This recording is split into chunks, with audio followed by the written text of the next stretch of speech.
How does John F. Kennedy think during the Cuban Missile Crisis? You need to know one thing about Kennedy before we move directly to the crisis, and that is what he did as a young man in the South Pacific. John F. Kennedy could not get into the Army, Navy, Air Force.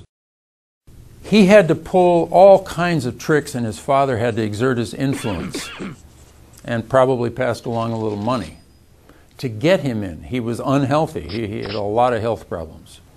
But he got in. Right in the middle of the war in 1943. He was shipped off to the bloodiest zone of the war, the South Pacific, where the U.S. attempt to retake certain islands had already begun that had been captured by the Japanese earlier. And what Kennedy witnessed while he was in the South Pacific is in his letters that he wrote to girlfriends, to his mother, to his father, to his brothers. His PT boat is going all over the islands, and what he picks up every day he's in the Pacific is that the Japanese, when confronted with overwhelming military power, they refuse to capitulate. In fact, they will commit suicide before they will allow you to take him prisoner. And that includes civilians. People are falling on grenades and being exploded. People are joining hands as families and neighborhoods and leaping off cliffs to their death below. Island after island was taken by the Marines, only to find dead bodies everywhere, bodies that they did not kill, along with some that they did. This was totally unnerving to the Americans. This is Kennedy's frame of reference. You cannot depend on the enemy to capitulate just because you have overwhelming power. The Japanese refused to capitulate until the threat existed that the entire country would be nuked. Kennedy brings that kind of experience to the Situation Room in the White House as president in October of 1962.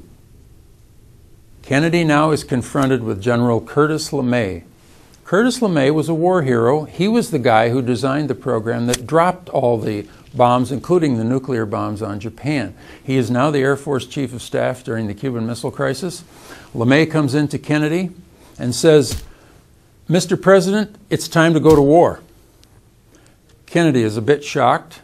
He says, "Well, General, what do you suppose the Russians will do if we bomb all those missile sites in Cuba, for starters?" And LeMay says, "They won't do anything because we've got superior power. And they know, and we've let them know, that we have massive nuclear superiority, so they won't do anything. They're not suicidal. They're not going to do anything." You can almost imagine Kennedy listening to this little speech by LeMay. In fact, you can actually listen to LeMay because it's on tape. LeMay is telling his president, "You don't have any other option, Mr. President. I'm sorry to have to tell you this, but you have got to go to war, and you've got to go to war now. The quicker, the better." Better to surprise him.